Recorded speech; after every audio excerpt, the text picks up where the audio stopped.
Hi there. So tonight we are cooking for dinner stewed barley and portobello mushrooms.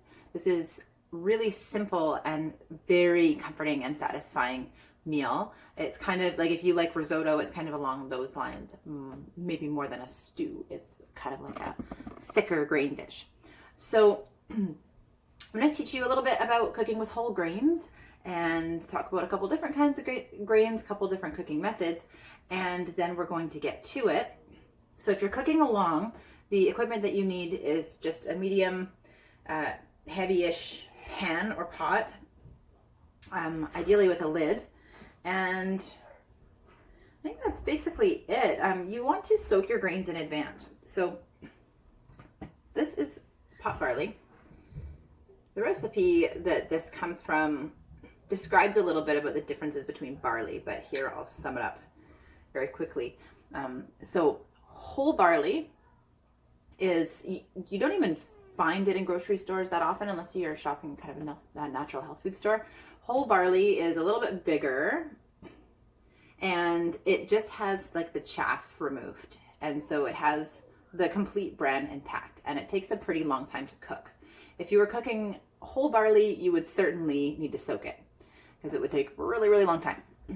This is pot barley, and pot barley has gone through a polishing process, and that removes a little bit of the bran. And whenever we remove anything from a whole food, then some of the nutrients go with it. But this is still relatively healthy and super high in protein. And then the next step is pearl barley, and pearl barley is what you'd see most often in recipes, and pearl barley is quite a bit more processed than pot barley. With most of the bran removed, it goes through another polishing, and it has the least nutrients and it takes the least amount of time to cook. So you've kind of got your gradations, right, of barley. If you cannot have gluten, then you cannot have barley. It contains gluten. So a nice substitute is, there's a grain, it might be a little trickier to find, but it's called sorghum. And sorghum cooks up and feels a lot like barley.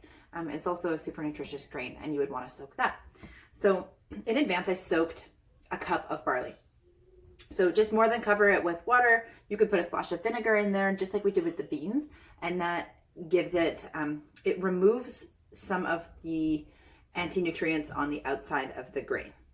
And basically makes the nutrition more accessible from the grain and then also from the rest of the meal. It also reduces cooking time pretty significantly. That said, if you didn't do this step, don't let it stop you from still making dinner. Just do a quick soak by pouring like hot water from the kettle over the grains and let it sit for at least half an hour. That quick soak will still dramatically help the digestibility of the grain and also the cooking time of the grain. So I'm going to drain and rinse my pot barley, and then I'll introduce you to the rest of the ingredients.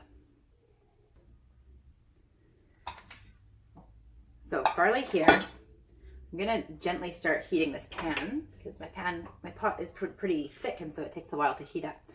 And I can talk to you about the rest of the ingredients. I made this recipe with portobello mushrooms, mostly because that's what I had around at the time.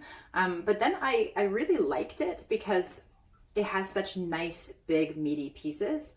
So if you do get portobello mushrooms, we're gonna chop them nice and big so you can still identify that this is a nice, big portobello mushroom. If you're cooking with different mushrooms, this recipe works with all the kinds of mushrooms, whether they're wild foraged or cultivated mushrooms. And so even rehydrating some shiitake mushrooms, for example, makes a really beautiful dish. So you can use dried ones. And then just chop them up, but I still like nice, pretty big pieces of mushrooms so that you can really identify that like meaty piece in the meal. Sometimes I find with vegetarian food that everything's chopped up too small. It's not really discernible, you know, and it's not as exciting of a dish than like, oh, that piece had, that bite tasted a little bit different than the last bite. So onion, of course. Parsnip is a fall ingredient. Use carrots if you don't have parsnips. That's fine, but I find that the parsnips just add nice sweetness to the dish. And then a couple options here. You could use dried mushrooms and then grind them in a spice grinder. But if that's not happening, use a bouillon cube. It's perfectly fine. This one is a mushroom bouillon cube, and it doesn't have any weird ingredients in it. In fact, most of the ingredients it has parsnip, onion, mushroom, garlic. Oh, look, we're using all of those. So it's just going to intensify the flavors that are already there. I'm gonna grab some garlic so I can get chopping while this is heating up. And check out this clove of garlic. It's massive. This is huge. It's the size of 3 or 4 cloves of garlic. So I'm just gonna do my best to estimate how much I'm actually gonna want in this dish. Cooking is definitely more of an art than a science in my world. Until we get to baking, that's a whole different thing. Oh, a little tip about, just because this one's quite obvious. You see how the center there, you can see that? That's the sprout. And as this garlic gets older, then the sprout will eventually poke out. So most of you have probably seen sprouting garlic, right? Just a little tip, if you get bad breath from garlic, who doesn't? Or if it bothers your stomach especially, you can take that out. So I just use the tip of my knife to, use the tip of my knife to dig out that top of the garlic, and then there, it's gone. And so apparently that little sprout has some compounds in it that make us gassy, uncomfortable, and kind of stinky. So the more you know. Garlic and onion are the base of this dish. Like so many beautiful things in life, we just start with a little bit of oil, a little bit of garlic, a little bit of onion, or sometimes ginger and onion, or all three. And so this dish, I'm going to chop dices, little squares. And if you're kind of watching my hands, I'll show you how I chop these. You know, as mundane of a thing as it is to chop onions, because they're in everything, I think it's important to, do things in an efficient way. So I took off the ends first and then peel the onion, or then chop it in half and then peel the onion. So it's not like looking for the end of a roll of tape, right? You can easily peel the onion. And then you've got this half onion, and this is the core end. So take the tip of your knife, right? And the core end is at the back, so facing away from me. And then I'll take the tip of my knife and cut 3/4 of the way through the onion a bunch of times. So I have this kind of scenario, right? But it's being held intact by that core. And then I turn the onion around with the core kind of on the further side from my knife. And then I've got some nice dices, and they're reasonably consistent in size. And then I just take the core, I chop it up. Some people take it out, but I just chop it up. There we go. And then I'm going to mince the garlic. You could actually do this on the cheese grater if you were so inclined and didn't want to do all this chopping. Okay. Now to my pot. My pot is warm now, but not smoking hot. That's perfect. Add my onions and garlic. And once you get them sauteing, people will start coming around and asking you what's for dinner because it already smells so good. So while that's happening, I can get my herbs. The herbs are, I'm suggesting rosemary and thyme. I had some fresh rosemary that actually I picked from a garden down the way that I sometimes take a little bit of rosemary from. The bush is huge. Nobody's going to be missing it. I'm just pruning. And then this is not thyme, this is sage. And so the thyme plant at my house was a bit small and overutilized. I took too much of it. So sage is another herb that goes beautifully with mushrooms. Everything in the kind of like fall season, mushrooms and parsnips and sage and rosemary, if you kind of keep with what's happening in the season, then a lot of times those flavors just go together. There's not a ton of guesswork in it. You just go, oh, I've got some of this and some of that. Lovely. And barley is a really, I think of it as kind of a more wintry grain because it's quite hardy. Whereas something like quinoa, I think of as more of a summery grain. I make a lot of summery salads and things like that with quinoa. But really, you could use either and influence whether they feel seasonal with the other ingredients that are in the dish. So I'm giving my herbs a pretty good chop, and then scoop them into the pan as the onions are cooking. This is going to release their essential oils and their flavor, just like you would cook with spices. Okay, so as soon as the rosemary hits the pan, it fills the air with so much rosemary flavor. It's amazing. I love it. Okay, you get a lot out of like the sensory beauty in cooking. If you really just take a second to sniff the air. I'm feeling the onions in my eyes right now as well. So, okay. This is going to release their essential oils and their flavor, just like you would cook with spices. Okay, so as soon as the rosemary hits the pan, it fills the air with so much rosemary flavor. It's amazing. I love it. Okay, you get a lot out of like the sensory beauty in cooking. If you really just take a second to sniff the air. I'm feeling the onions in my eyes right now as well. So as the onions and herbs are cooking, doing their thing, we're going to chop some mushrooms and some parsnips. And for carrots, I usually don't peel them if they're looking pretty good, like if they don't look like they've been in storage for a long time. Parsnips, I find, have a little bit more of a tough peel, so I do usually peel them. So give them a quick once over. I'm just taking care not to burn the onions. And really, just keeping your eye on the pot is the best way to know how they're doing, rather than just looking at the temperature gauge and saying, oh, it's on medium, it should be fine. It depends on the thickness of your pot more than anything. So I am just chopping some parsnips over here. So I have peeled my parsnips and started chopping them into about 1-inch cubes. And these will be nice and soft by the time the grains cook along with them. And then once I come down to the stem, I don't try to do anything like a cube. I just cut them into chunks, right? Just so they cook on the reasonably even side.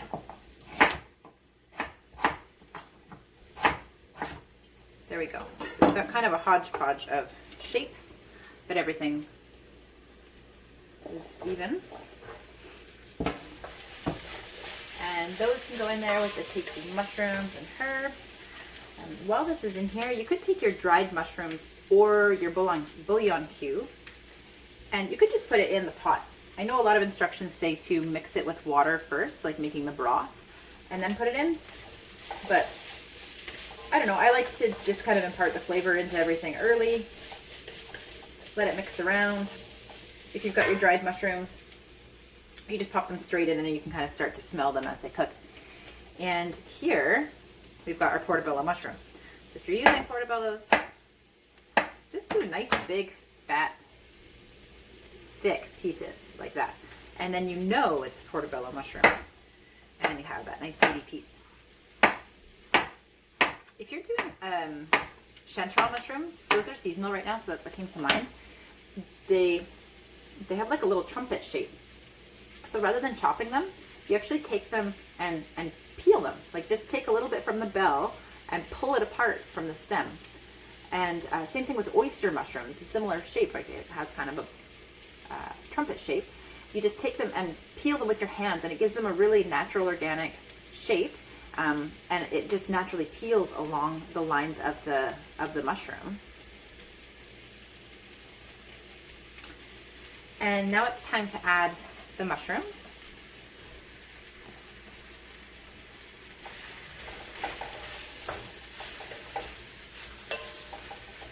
I know in a lot of cooking videos you see things kind of prepped in advance, and then it's just a matter of chucking them all in the pot.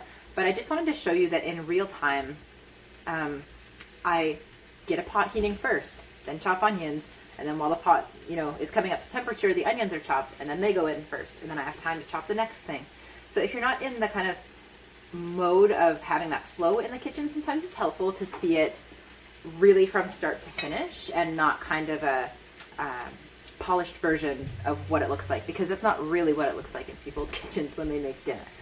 I definitely start chopping one thing, chucking it in the pot as I'm like quickly chopping other things to utilize your time well.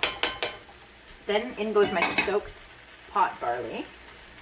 I'll show you what this looks like over here.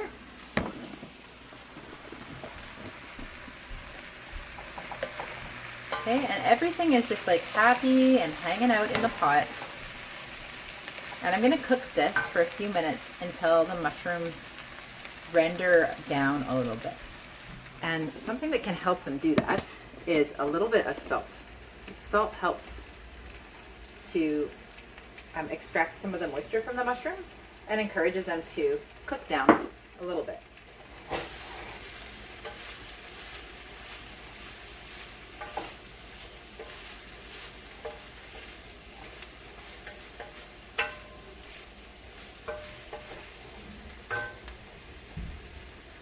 So next I'm going to add the water and then put the lid on, and it takes 20 or 30 minutes just depending on how long that you soaked your barley for and whether you used whole pot or pearl barley. But once all of that liquid is absorbed, then you are ready to go. So I will show you the finished dish. I just wanted to mention that this can be finished with lots of different garnishes, or it can be eaten very simply. My kids and I have just crushed bowls and bowls of this over the last couple of days while we've been perfecting the recipe. And I found that it was amazing with caramelized onion jam, which I was gifted from a friend. It was really good with pesto. If you happen to have truffle oil around, I know it's a bit of a fancy ingredient, but I love it. Just a couple drops of truffle oil will bring out more of the mushroom flavors, or some herbs, or go get some greens from your garden and cook them in at the last minute too. So this really is just like a grain bowl, mushroomy grain bowl base that can be tasty with condiments. And some people would even put a little bit of Parmesan cheese over it, just as if it were a risotto. So I'm going to go ahead and cook this and then come back and show you the plated version. While I'm waiting for all of that to cook, I promised you I would do a little tour of my grain pantry. So we might as well do that. Pot barley is definitely a staple, especially in the winter. I wanted to just give you a tour of a few other whole grains that you could have in your stash that help make just like the most economical and nutritious meals. So quinoa, I love it. Its main feature is that it cooks really fast. You don't need to soak it too far in advance. You could, it would help with nutrition benefits, but it takes 15 minutes to cook. And you can cook it in the rice cooker. This one is kind of unusual, and I don't use it very often. This is teff, T-E-F-F. It's a gluten-free grain. It's tiny. Let's see. It's even smaller than quinoa. It's one of the most nutritious grains that there are. It's got tons of calcium and tons of iron. And it is a porridgey consistency, so if you like cream of wheat, you would like teff porridge. This one is kasha, or buckwheat, and they are little, very unique shape, kind of a little pyramid shapes. And this again makes a beautiful breakfast porridge. I would just like cook it up with water, just like you would with whole oats, and I crack an egg into it at the last second, and then put it with like cinnamon and apples and all those yummy things. So one of the many things that you can do with it. It also makes a good base for veggie burgers. And then grains and pulses. Pardon me. Split red lentils are super fast cooking, not a whole grain, which is why they're super fast cooking. Then we've got lentils, which hopefully you're familiar with. It took me a little while to learn how to cook with lentils, but just a very quick soak and then into a pot with spices and onions, and you've got something really beautiful in no time. And the last one I'll show you is this one, and this is amaranth. almost as tiny as teff, right in the middle between teff and quinoa. And amaranth is a sticky, gooey grain, kind of feels like teff, and it's a little bit on the sour side. You can pop it in a dry pan and add it to, like, sprinkle it onto your granola. You can also add it to breads. I use it in vegan, gluten-free baking quite a bit because it kind of has a gooey consistency that can mimic eggs. So yeah, while my pot of grains is cooking, I thought we could do a quick little tour of the grains cupboard, just over here. And we'll finish up with our pot in a few minutes. Okay, time has elapsed, and the barley is cooked, and the mushrooms are still nice and intact, but they're done. So I'm going to dish some of this up for you. You can kind of see what it's like. It is, there we go. Got a nice big piece of mushroom in there for you. Great. So you can see it past the steam. Yeah, it's like mushroomy and thick. There's a little tiny bit of liquid at the bottom that will absorb pretty quickly here. So I just turn the pot off. So you could finish this with, again, a little bit of parm, a little bit of herbs, or you could fold some greens in there, and that's just such a nice base for a tasty lunch bowl or a really simple, comforting dinner.